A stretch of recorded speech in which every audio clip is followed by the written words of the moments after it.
आंदोलन में कौन था। इनको ये नहीं पता कि जो सरसंघ चालक थे, प्रथम सरसंघ चालक जो है राष्ट्रीय स्वयंसेवक संघ के केशवराव बलराम हेडगेवार जी, वो खुद स्वतंत्रता सेनानी थे। उन्होंने कांग्रेस पार्टी के साथ मिलकर के इस आंदोलन में जो है वो भाग लिया था। इनको जानकारी नहीं है, पढ़ते नहीं है।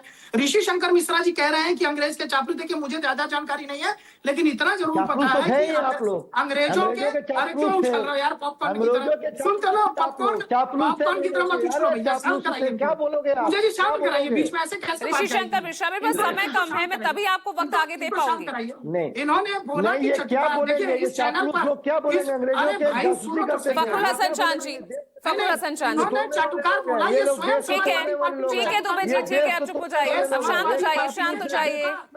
मिश्रा जी, फखरुल हसन चांद।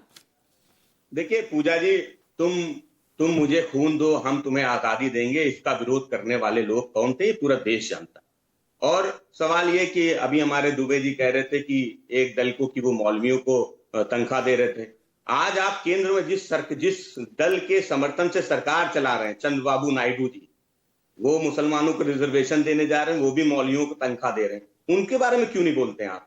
वो आपका एक पाया हो सकता है, नीचे से कुर्सी का निकाल ले, सरकार गिर जाए, उनके बारे में नहीं बोलेंगे। जो आपके साथ है उनके बारे में नहीं बोलेंगे। आपने अभी इसी पैनल में बैठे हमारे जो सुभाषपा के प्रवक्ता है उनके लिए कहा कि जातियों के वाले दल बने हुए, उनके बारे में भी बोल रहे हैं। तो आप लोग हक किसको देते हैं? और फिर सबसे बड़ी बात, जिस संगठन का आप आज पैरोकार बने हैं, वो संगठन का अध्यक्ष केवल एक ही जाति का क्यों होता है, कोई दूसरी जाति का क्यों नहीं होता है? ये भी सवाल है। और आप केवल उत्तर प्रदेश में वोट बैंक की राजनीति करने आए थे, केवल वोट ढूंढने आए थे, और उत्तर प्रदेश का नौजवान जाग चुका है, जिसने विश्वविद्यालय में भगवत जी के आने का विरोध किया। तो नौजवान जाग चुका है, उत्तर प्रदेश जाग चुका। ठीक है, चुनाव है इसीलिए ये सब हो रहा है। जनेंद्र सिंह।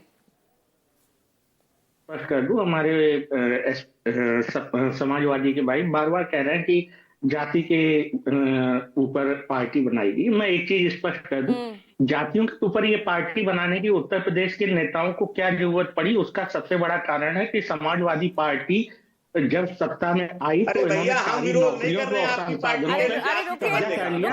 आप सुन लीजिए, नहीं, आरक्षण को दरकिनार करके इन्होंने एक ही जाति और समुदाय से पदों को भरा। और इसकी रिपोर्ट भी आई जब रोडी आयोग बना था, तो उसने जब सबसे पहले सर्वे किया तो उसने बताया कि उत्तर प्रदेश में आरक्षित सीटों पे केवल दो। तो यही जनेंद्र सिंह, यही तो सवाल है ना, हम मुसलमानों को हिंदू बता रहे हैं, हमारा हिंदू ही कई जातियों में बटा हुआ है। मिल पा रहा है 25% जातियों को, क्योंकि आरक्षण को दरकिनार करके खा गए ये लोग। यही तो मुद्दा है ना कि हमारा तो हिंदू समाज ही कई जातियों में बटा हुआ है, और यूजीसी जैसे मुद्दे आते हैं तो वो हम आपस में लड़ते नजर आते हैं। जातियों में बटा हुआ नहीं है, बल्कि राजनीतिक रूप से ये जातियां एक दूसरे को सशक्त करने का काम कर रही है और आगे बढ़ा रही हैं। और जहां तक बात रही कि नेता जो चुन के आते हैं वो किसी एक जाति विशेष द्वारा चुन के नहीं आते हैं, उस क्षेत्र की हर तरह की जनता, चाहे वो किसी भी धर्म संप्रदाय की हो, वो ये देखती है कि उसने हमारे लिए, हमारे विकास के लिए क्या किया।